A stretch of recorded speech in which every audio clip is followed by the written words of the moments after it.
विषय था कर्मचारियों की तरफ से कि हमें अश्योर्ड अमाउंट एक चाहिए 50% अश्योर्ड पेंशन। फुल पेंशन के लिए जो क्वालिफाइंग सर्विस रहेगी वो रहेगी 25 years. Assured pension, assured minimum pension 10,000 rupees per month. ಎಲ್ರಿಗೂ ನಮಸ್ಕಾರ. ನೀವು ನೋಡ್ತೀರಾ ಲಾ ಲೈಫ್. ನಾನು ನಿಮ್ಮ ಕೇಶವ್. ಸ್ನೇಹಿತರೆ, ಇತ್ತೀಚೆಗೆ ಕೇಂದ್ರ ಸರ್ಕಾರ ಈ ಒಂದು ಹೊಸ ಪೆನ್ಷನ್ ಸ್ಕೀಮ್ ಜಾರಿಗೆ ತರ್ತೀವಿ ಅಂತ ಅನೌನ್ಸ್ ಮಾಡಿದ್ದಾರೆ. ಅದ್ಯಾವುದು ಅಂತ ಹೇಳಿದ್ರೆ ಯೂನಿಫೈಡ್ ಪೆನ್ಷನ್ ಸ್ಕೀಮ್ ಅಥವಾ UPS ಅಂತ. ಈ ಒಂದು ಸ್ಕೀಮ್ ಬಗ್ಗೆ ತಿಳ್ಕೊಳ್ಳೋಕ್ಕಿಂತ ಮುಂಚೆ ಈ ಹಿಂದೆ ನಮ್ಮ ದೇಶದಲ್ಲಿ ಯಾವ ಒಂದು ಪೆನ್ಷನ್ ಸ್ಕೀಮ್ ಚಾಲ್ತಿಯಲ್ಲಿ ಇದೆ ಅಂತ ತಿಳ್ಕೊಳ್ಳುವಂಥದ್ದು ಭಾರಿ ಮುಖ್ಯ ಆಗುತ್ತೆ.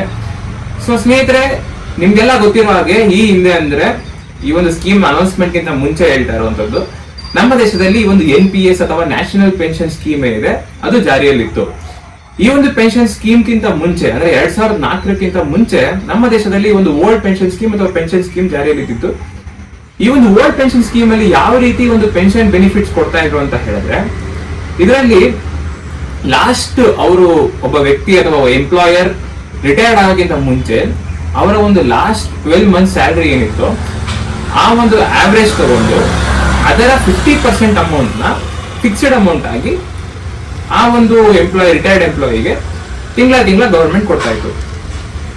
ಈ ಒಂದು ಓಲ್ಡ್ ಪೆನ್ಷನ್ ಸ್ಕೀಮ್ ಅಲ್ಲಿ ಆ ಒಬ್ಬ ಎಂಪ್ಲಾಯಿ ಯಾವುದೇ ರೀತಿ ಕಾಂಟ್ರಿಬ್ಯೂಷನ್ ಮಾಡಬೇಕಾಗಿರ್ಲಿಲ್ಲ. ಎಲ್ಲ ಸರ್ಕಾರನೇ ಆ ಒಂದು ಬರ್ಡನ್ ತಗೊಂತಿತ್ತು. ಮತ್ತೆ ಈ ಒಂದು old pension scheme inflation link ಆಗಿತ್ತು ಅಂತ ಹೇಳಿದ್ರೆ ಹಣದುಬ್ಬರದ ಮೇಲೆ ಅದು ಜಾಸ್ತಿ ಕೂಡ ಆಗ್ತಾ ಇತ್ತು. ಅದನ್ನ ವರ್ಷಕ್ಕೆ 2 ಸಲ ರಿವೈಸ್ ಕೂಡ ಮಾಡ್ತಾ ಇದ್ರು. ಈ ಒಂದು ಓಲ್ಡ್ ಪೆನ್ಷನ್ ಸ್ಕೀಮ್ ಒಂದು ರೀತಿ ಸೆಕ್ಯೂರ್ಡ್ ಪೆನ್ಷನ್ ಸ್ಕೀಮ್ ಅಥವಾ ರಿಟೈರ್ಮೆಂಟ್ ಬೆನಿಫಿಟ್ ಅಂತ ಹೇಳ್ಬೋದು. ಅದು ಯಾವುದೇ ರೀತಿಗೂ ತೆಗಿತಾ ಇರಲಿಲ್ಲ, ಅದು ಜಾಸ್ತಿ ಆಗ್ತಾ ಇತ್ತು ಬೇಸ್ಡ್ ಆನ್ ಇನ್ಫ್ಲೇಷನ್. ಮತ್ತೆ ಸರ್ಕಾರ ಕಂಪ್ಲೀಟ್ ಬರ್ಡನ್ ಏನ್ ಫೈನಾನ್ಷಿಯಲ್ ಬರ್ಡನ್ ಐತೆ ತಗೊಂಡಿತ್ತು. ಆದ್ರೆ 2004ರಲ್ಲಿ ಸರ್ಕಾರ ಈ ಒಂದು ಓಲ್ಡ್ ಪೆನ್ಷನ್ ಸ್ಕೀಮ್ ನ ಚೇಂಜ್ ಮಾಡಬೇಕು ಅಂತೇಳಿ ಹೊಸ ಸ್ಕೀಮ್ ನ ಜಾರಿಗೆ ತರ್ತಾರೆ. ಅದೇ ನ್ಯಾಷನಲ್ ಪೆನ್ಷನ್ ಸ್ಕೀಮ್ ಅಥವಾ NPS ಅಂತ. ಈ ಒಂದು ಸ್ಕೀಮ್ ತರೋದಕ್ಕೆ ಮುಖ್ಯವಾಗಿ 2 ಕಾರಣ. ಮೊದಲನೇದು ಬಂದು ನಾನು ಆಗ್ಲೇ ಹೇಳಿದಾಗಿ ಓಲ್ಡ್ ಪೆನ್ಷನ್ ಸ್ಕೀಮ್ ಅಲ್ಲಿ ಈ ಒಂದು ಫೈನಾನ್ಷಿಯಲ್ ಬರ್ಡನ್ ಏನಿತ್ತು ಅದು ಎಂಟೈರ್ಲಿ ಗವರ್ಮೆಂಟ್ ಮೇಲೆ ಇತ್ತು. ಮತ್ತೆ ಎರಡನೇದು, ಈ ಒಂದು ಓಲ್ಡ್ ಪೆನ್ಷನ್ ಸ್ಕೀಮ್ ಬೆನಿಫಿಟ್ಸ್ ಕೇವಲ ಗವರ್ಮೆಂಟ್ ಸೆಕ್ಟರ್ ಎಂಪ್ಲಾಯೀಸ್ ಮಾತ್ರ ಇರ್ತಿತ್ತು. ಅಂದ್ರೆ ಸೆಂಟ್ರಲ್ ಗವರ್ಮೆಂಟ್ ಅಥವಾ ಸ್ಟೇಟ್ ಗವರ್ಮೆಂಟ್ ಅಲ್ಲಿ ಯಾರು ಕೆಲಸ ಮಾಡ್ತಿದ್ದಾರೋ ಅವರು ಮಾತ್ರ ಈ ಒಂದು ಪೆನ್ಷನ್ ನ ಬೆನಿಫಿಟ್ ಅಥವಾ ರಿಟೈರ್ಮೆಂಟ್ ಬೆನಿಫಿಟ್ ಸಿಗ್ತಾ ಇತ್ತು. ಆದರೆ ಸರ್ಕಾರ 2004ರಲ್ಲಿ ಈ ಒಂದು ಬೆನಿಫಿಟ್ಸ್ ನಮ್ಮ ದೇಶದ ಯಾವುದೇ ಒಬ್ಬ ನಾಗರಿಕನಿಗೂ ಸಿಗ್ಬೇಕು ಅಂತ ಹೇಳಿ ಈ ಒಂದು NPS ಸ್ಕೀಮ್ ಜಾರಿಗೆ ತರ್ತಾರೆ. ಈ ಒಂದು NPS ಸ್ಕೀಮ್ ಗವರ್ಮೆಂಟ್ ಸೆಕ್ಟರ್ ಅಲ್ಲಿ ಯಾರು 2004ರ ನಂತರ ಅಪಾಯಿಂಟ್ ಆಗ್ತಾರೋ ಅವ್ರಿಗೆಲ್ರಿಗೂ ಈ ಒಂದು NPS ಸ್ಕೀಮ್ ಅಲ್ಲೇ ಈ ಒಂದು ಬೆನಿಫಿಟ್ ಸಿಗ್ಬೇಕು ಅಂತ ಹೇಳಿ ಆಗುತ್ತೆ. ಆದರೆ ಈ ಒಂದು NPS ಸ್ಕೀಮ್ಗೆ ಸಿಕ್ಕಾಪಟ್ಟೆ ವಿರೋಧ ವ್ಯಕ್ತಪಡಿಸ್ತಾರೆ ಗವರ್ಮೆಂಟ್ ಸೆಕ್ಟರ್ ಎಂಪ್ಲಾಯೀಸ್. ಯಾಕೆ ಅಂತ ಹೇಳಿದ್ರೆ, ನಾವು ಓಲ್ಡ್ ಪೆನ್ಷನ್ ಸ್ಕೀಮ್ ಮತ್ತೆ ನ್ಯೂ ಪೆನ್ಷನ್ ಸ್ಕೀಮ್ಗೂ ವ್ಯತ್ಯಾಸಗಳನ್ನ ನೋಡಿದ್ರೆ, ಈ ಒಂದು ಓಲ್ಡ್ ಪೆನ್ಷನ್ ಸ್ಕೀಮ್ ಅಲ್ಲಿ ನಾನು ಆಗ್ಲೇ ಹೇಳಿದಾಗೆ ಎಂಪ್ಲಾಯಿ ಯಾವುದೇ ಒಂದು ಕಾಂಟ್ರಿಬ್ಯೂಷನ್ ಮಾಡಬೇಕಾಗಿರ್ಲಿಲ್ಲ. ಕೇವಲ ಸರ್ಕಾರ ಕಾಂಟ್ರಿಬ್ಯೂಷನ್ ಮಾಡ್ತಾ ಇತ್ತು. ಅವರು ಈ ಒಂದು ಇನ್ಫ್ಲೇಷನ್ ಮೇಲೆ ಆ ಒಂದು ಹಣದುಬ್ಬರದ ಮೇಲೆ ಆ ಒಂದು ಅಮೌಂಟ್ ಕೂಡ ರಿವೈಸ್ ಆಗ್ತಾ ಇತ್ತು. ಅವ್ರು ಪೇ ಮಾಡ್ತಾ ಇದ್ರು ಮಂತ್ಲಿ ಇಷ್ಟು ಅಮೌಂಟ್ ಅಂತ. ಆದ್ರೆ ಈ ಒಂದು ನ್ಯೂ ಪೆನ್ಷನ್ ಸ್ಕೀಮ್ ಅಲ್ಲಿ ಎಂಪ್ಲಾಯಿ ಕೂಡ up to 10% of his salary ಏನಿದೆ ಅದನ್ನ ಕಾಂಟ್ರಿಬ್ಯೂಟ್ ಮಾಡಬೇಕು.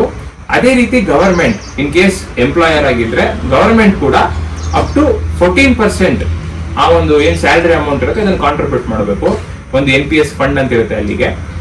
NPS ಸ್ಕೀಮ್ ಏನಿದೆ ಒಂದು ಮಾರ್ಕೆಟ್ ಲಿಂಕ್ಡ್ ಪೆನ್ಷನ್ ಸ್ಕೀಮ್ ಆಗಿರುತ್ತೆ. ಯಾವ ರೀತಿ ಅಂತ ಹೇಳಿದ್ರೆ, ಏನು ನಾವು ಅಮೌಂಟ್ ಕಾಂಟ್ರಿಬ್ಯೂಟ್ ಮಾಡ್ತಾರೆ ಎಂಪ್ಲಾಯಿ ಮತ್ತು ಎಂಪ್ಲಾಯರ್, ಅದು ಒಂದು ಫಂಡ್ ಆಗಿ ಕಲೆಕ್ಟ್ ಆಗುತ್ತೆ. ಆ ಒಂದು ಫಂಡ್ ಏನಿರುತ್ತೆ ಅದು ನಾವು ಡಿಸೈಡ್ ಮಾಡಿದಂತ ಒಂದು ಪೋರ್ಟ್ಫೋಲಿಯೋಲಿ ಅಥವಾ ಮಾರ್ಕೆಟ್ ಅಲ್ಲಿ ಇನ್ವೆಸ್ಟ್ಮೆಂಟ್ ಮಾಡ್ತಾರೆ. ಸೊ ಆ ಇನ್ವೆಸ್ಟ್ಮೆಂಟ್ ಏನಾಗುತ್ತೆ ಅದು ರಿಟೈರ್ಮೆಂಟ್ ಆಗೋ ತನಕನೂ ಇನ್ವೆಸ್ಟ್ಮೆಂಟ್ ಆಗ್ತಾನೆ ಇರುತ್ತೆ. ಆ ಇನ್ವೆಸ್ಟ್ಮೆಂಟ್ ಎಲ್ಲ ಆಗಿ ಅದ್ರದ್ದು ಗ್ರೋತ್ ಅಥವಾ ಏನ್ ಇಂಟ್ರೆಸ್ಟ್ ರೇಟ್ ಏನ್ ಬಂದಿರುತ್ತೋ ಅದೆಲ್ಲ ಕೂಡ್ಕೊಂಡು ನಾವು ರಿಟೈರ್ಮೆಂಟ್ ಆಗ್ಬೇಕಾದ್ರೆ ಒಂದು ಕಾರ್ಪಸ್ ಅಮೌಂಟ್ ಅಂತ ಆಗಿರುತ್ತೆ. ಆ ಒಂದು ಕಾರ್ಪಸ್ ಅಮೌಂಟ್ ನ 2 ರೀತಿ ತಗೊಬಹುದು. ಒಂದು up to 60% of the amount ನಾವು ಒಟ್ಟಿಗೆ ಲಂಸಮ್ ಅಲ್ಲಿ ವಿಡ್ರಾ ಮಾಡ್ಕೋಬಹುದು, ಟ್ಯಾಕ್ಸ್ ಫ್ರೀ, ಯಾವುದೇ ಒಂದು ಟ್ಯಾಕ್ಸ್ ಕಟ್ಟದಂಗೆ. ಇನ್ ಮಿಕ್ಕಿದ ಅಮೌಂಟ್ ನ ಮಾಸಿಕವಾಗಿ ಡಿವೈಡ್ ಆಗುತ್ತೆ. ತಿಂಗಳಿಗೆ ಇಷ್ಟು ಬರಬೇಕು ಅಂತ ಹೇಳಿ ಆ ಒಂದು ಏನು remaining of the corpus amount ಇರುತ್ತೆ ಅದು ಪೆನ್ಷನ್ ರೀತಿ ಬರುತ್ತೆ. ಈ ಸ್ಕೀಮ್ ಅಲ್ಲಿ ಏನಂತ ಹೇಳಿದ್ರೆ ಒಂದು ಫಿಕ್ಸ್ಡ್ ಅಮೌಂಟ್ ಇಲ್ಲ. ಸೊ ತಿಂಗಳಿಗೆ ಎಷ್ಟು ಪೆನ್ಷನ್ ಬರಬೇಕು ಅಂತ ಹೇಳುವಂತದ್ದು ಮಾರ್ಕೆಟ್ ಡಿಸೈಡ್ ಮಾಡುತ್ತೆ. ಒಂದು ವೇಳೆ ಮಾರ್ಕೆಟ್ ಚೆನ್ನಾಗಿ ಗ್ರೋತ್ ಆದ್ರೆ ಅವಾಗ ನಮ್ಗೆ ಜಾಸ್ತಿ ಪೆನ್ಷನ್ ಬರುತ್ತೆ. ಯಾರು ಮಾರ್ಕೆಟ್ ಗ್ರೋತ್ ಆಗಿಲ್ಲ ಅಂತ ಹೇಳಿದ್ರೆ ಅಥವಾ ಕಡಿಮೆ ನೆಗೆಟಿವ್ ಅಲ್ಲಿ ಹೋಗ್ಬಿಟ್ರೆ ಅವಾಗ ಕಡಿಮೆ ಪೆನ್ಷನ್ ಬರೋ ಚಾನ್ಸಸ್ ಇರುತ್ತೆ.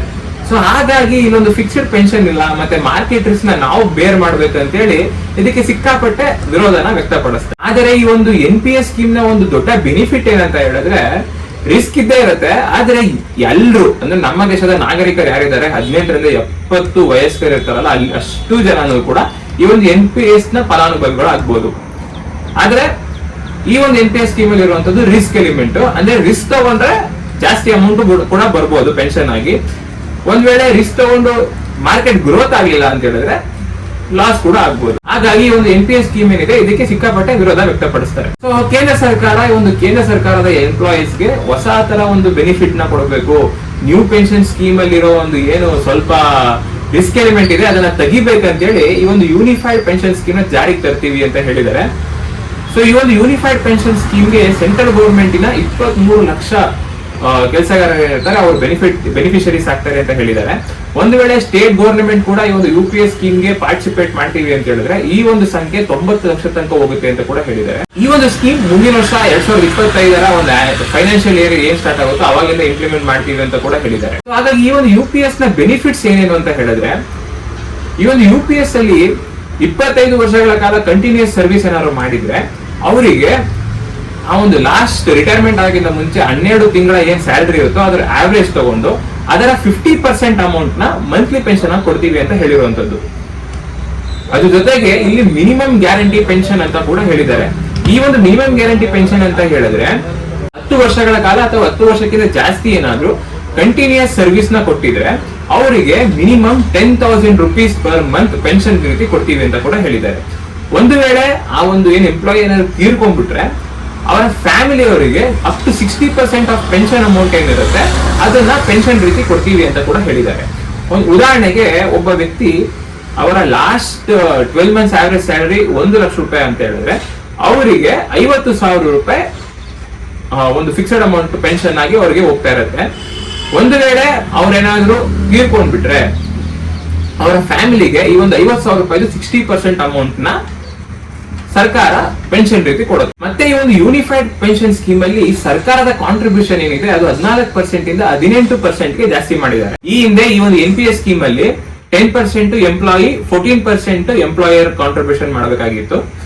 ಆದರೆ ಈ ಒಂದು UPS ಸ್ಕೀಮ್ ಅಲ್ಲಿ ಈ ಒಂದು ಏನು ಎಂಪ್ಲಾಯಿ ಅವರು 10% ಅಷ್ಟೇ ಇದೆ, ಆದ್ರೆ ಎಂಪ್ಲಾಯರ್ಗೆ ಇದು 18% ಗೆ ಜಾಸ್ತಿ ಮಾಡಿದ್ದಾರೆ. ಆದರೆ ಈ ಒಂದು ಯೂನಿಫೈಡ್ ಪೆನ್ಷನ್ ಸ್ಕೀಮ್ಗೆ ಈ ಒಂದು ಪ್ರೈವೇಟ್ ಸೆಕ್ಟರ್ ಅಥವಾ ಸೆಲ್ಫ್ ಎಂಪ್ಲಾಯ್ಡ್ ಸೆಕ್ಟರ್ ಯಾರಿದ್ದಾರೆ ಅವರು ಸಿಕ್ಕಾಪಟ್ಟೆ ವಿರೋಧ ವ್ಯಕ್ತಪಡಿಸ್ತಿದ್ದಾರೆ. ಯಾಕೆ ಅಂತ ಹೇಳಿದ್ರೆ ಈ ಒಂದು ಯೂನಿಫೈಡ್ ಪೆನ್ಷನ್ ಸ್ಕೀಮ್ ಏನಿದೆ ಅದು ಚಾಲ್ತಿಗೆ ಬರ್ತಾ ಇರುವಂತದ್ದು ಅಥವಾ ಬೆನಿಫಿಷರೀಸ್ ಆಗುವಂತದ್ದು ಕೇವಲ ಸೆಂಟ್ರಲ್ ಗೌರ್ಮೆಂಟ್ ಅಥವಾ ಸ್ಟೇಟ್ ಗೌರ್ಮೆಂಟ್ ಎಂಪ್ಲಾಯೀಸ್ ಮಾತ್ರ. ಒಂದು ವೇಳೆ ಸ್ಟೇಟ್ ಗೌರ್ಮೆಂಟ್ ಪಾರ್ಟಿಸಿಪೇಟ್ ಮಾಡಿದ್ರೆ ಸ್ಟೇಟ್ ಗೌರ್ಮೆಂಟ್ ಬರ್ತಾರೆ, ಇಲ್ಲ ಅಂದ್ರೆ ಕೇವಲ ಸೆಂಟ್ರಲ್ ಗೌರ್ಮೆಂಟ್ ಎಂಪ್ಲಾಯೀಸ್ ಮಾತ್ರ ಈ ಒಂದು ಯೂನಿಫೈಡ್ ಪೆನ್ಷನ್ ಸ್ಕೀಮ್ ನ ಬೆನಿಫಿಟ್ ಸಿಗುವಂತದ್ದು. ಹಾಗಾಗಿ ಈ ಒಂದು ಪ್ರೈವೇಟ್ ಸೆಕ್ಟರ್ ಅಥವಾ ಸೆಲ್ಫ್ ಎಂಪ್ಲಾಯ್ಡ್ ಸೆಕ್ಟರ್ ಯಾರಿದ್ದಾರೆ ಅವರು ಇದಕ್ಕೆ ವಿರೋಧ ವ್ಯಕ್ತಪಡಿಸಿದ್ದಾರೆ. ಸೊ ಈ ಒಂದು 3 ಪೆನ್ಷನ್ ಸ್ಕೀಮ್ ಅಲ್ಲಿ ಯಾವುದು ಬೆಸ್ಟ್ ಅಥವಾ ಬೆನಿಫಿಟ್ಸ್ ಜಾಸ್ತಿ ಸಿಗುತ್ತೆ ಅಂತ ಏನಾದ್ರು ಹೇಳಿದ್ರೆ old pension scheme all time good. ಯಾಕೆ ಅಂತ ಹೇಳಿದ್ರೆ ಓಲ್ಡ್ ಪೆನ್ಷನ್ ಸ್ಕೀಮ್ ಅಲ್ಲಿ ಕೇವಲ ಸರ್ಕಾರ ಆ ಒಂದು ಏನು ಪೆನ್ಷನ್ ಫೈನಾನ್ಷಿಯಲ್ ರಿಸ್ಕ್ ಅಥವಾ ಫೈನಾನ್ಷಿಯಲ್ ಬರ್ಡನ್ ಇದೆ ಅವ್ರು ಬೋರ್ ಮಾಡ್ತಾರೆ.